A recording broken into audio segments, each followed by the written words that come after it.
Hello everyone. So today I thought it would be a good idea to actually review slash teach some of the components of analysis again. Now for those of you in class, this was going to be a very similar to that presentation I gave you. In fact, it is the same exact slides that you're going to be seeing.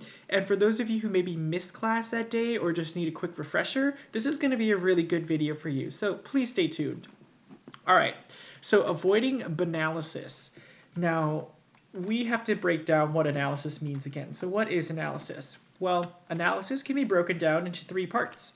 That could be the on the line section, a between the line section, and then also a beyond the line section. And I'll go through what each of these means in a second. But I want you to remember that there is three parts to analysis. Again, that's on the lines, between the lines, and beyond the lines. So before I give you some definitions, I want to give you an image of what this means. So on the lines, let's imagine that this purple block is our line for right now. So on the lines is just everything that's on that purple block.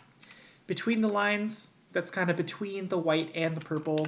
And then beyond the lines, it's like everything above. You can think of like the great philosophical things and, people with their heads in the clouds, if that helps you to imagine what beyond the lines is. So what does all of this mean? Well, on the lines, in a story, that is just going to be a summary of what happens. Very basic, very easy. You have literally been doing on the lines work since you were like in kindergarten. Like your teacher has had you read a book and then tell the teacher what the book is about. This is like your very basic book report kind of stuff.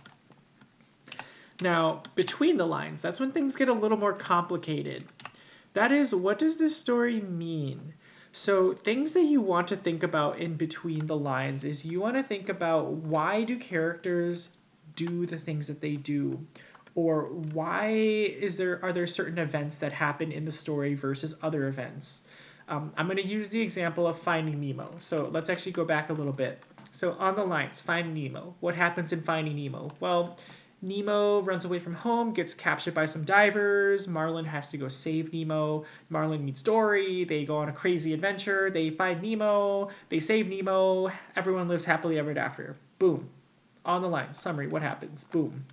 Done. So between the lines, I might ask the question, well, why does Nemo run away? Why is Marlin so overprotective of Nemo? And my answer to Nemo running away is, Nemo just wants a little bit of freedom in his life. I don't know about you, but I have also been under the overprotectiveness of my parents and, adults in my life before. And in those times, I have also wanted to kind of maybe not like run away from home, but like I've wanted a little bit of freedom. So we can relate to Nemo on that. So again, I asked the question, well, why did Nemo want to leave home? Or why did Nemo want to go touch the butt, as they say in the movie? Well, the answer is Nemo wanted to be free from his dad. And now beyond the lines. So let's think about like the philosophy right now. Why, like, what are the big philosophical things we can learn?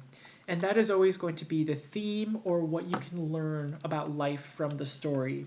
So Nemo runs away from home. Why did Nemo run away from home? Well, Nemo wanted freedom from his overprotective dad. Okay, cool. So what can we learn about that? Because I don't know about you, but I am not a clownfish. I am a regular human being who sometimes has some very clownish tendencies. So what can we learn about this? Well, maybe something we can learn is that if you're overprotective of your kids, they may feel the need to rebel from you or to leave you. That could be a potential lesson. So again, notice how I didn't mention anything about Nemo at this point, or even about Marlin. I'm just talking about like a greater lesson that we can all take away from this story. So again, that was on the lines, between the lines, and beyond the lines. Rewind this section and watch it again if you need another refresher later on. So I've got a video about theme in here. I'm not going to play the video, but it is in the slide if you want to watch it. It's an excellent, excellent video. One of my favorite videos about theme because this particular YouTuber actually teaches theme through movies. And I think that movies are a really good way to learn about themes because we don't have to just rely on text all the time, but we get like we get visuals, we get music, we get, everything involved in a movie to help tell us a theme. But essentially, a theme is what I just said before about how, like, if you're overprotective of your kids, they may want to rebel from you. That's a theme right there. So, if we were to compare these in order of importance when it comes to, like, what do people care about the most, or what should people care about the most, this is generally what it would look like. So notice that Beyond the Lines is so big that it doesn't even fit on the slide at this point. And then Between the Lines is like, yeah, that's kind of like a medium size, and On the Lines, that's itty bitty. That is because people don't really care about the on the line stuff. If we wanted to read a summary of something, we could just go to like the Wikipedia page. It would be super easy.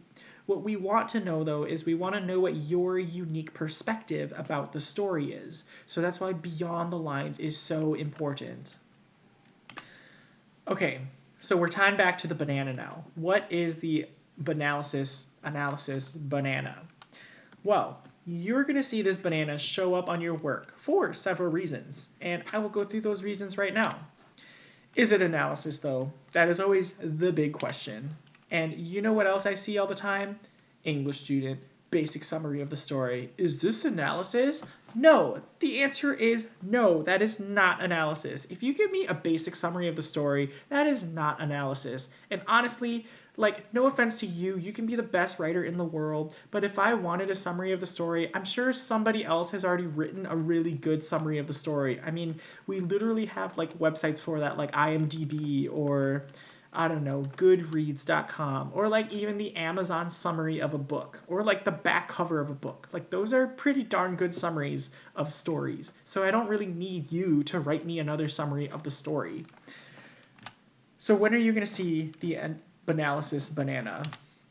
Well, if your summary is incorrect, Banalysis.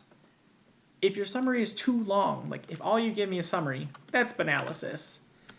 If your summary is too unspecific, so if you tell me that Finding Nemo is about a fish, okay, cool story, but that also doesn't really help me understand anything about the real world. Banalysis. You're going to see my friend the banana right there. Now, on the other side of things, on like the kind of more philosophical side of things, if your analysis is not supported with evidence, so if you try to tell me that Finding Nemo is actually about saving the elephants, okay, that's an interesting interpretation of Finding Nemo.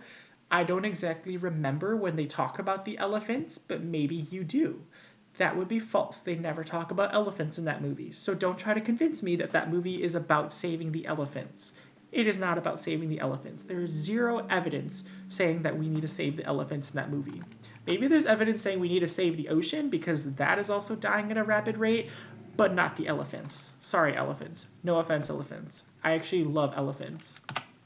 So coming up next, if your analysis is banal, and that word means boring or uninspired. So if you tell me that the theme of Finding Nemo is that fathers love their sons, I mean, technically you're not wrong, but also at the same time, it's like, okay, is that really the bigger message that you're going to get from a story as beautiful as Finding Nemo? Is that fathers love their sons? Like, I could get that from literally any other movie or any other story. And honestly, a kindergartner could probably come up with that. So think harder about that.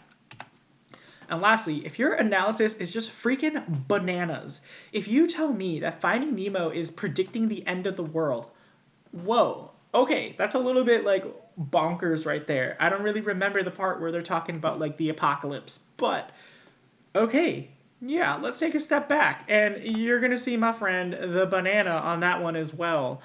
And you're going to see the banana again and again and again and again and again and again and again and again and again. Are you catching the drift right here? And again.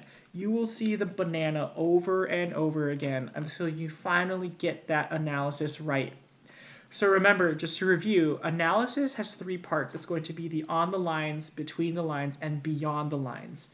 And to make sure that you avoid seeing this dark, evil banana haunt you for the rest of your life, make sure that you give us some really strong, amazing analysis that I know you are capable of. So thank you all for watching, and I hope that you avoid the Banalysis banana. See ya.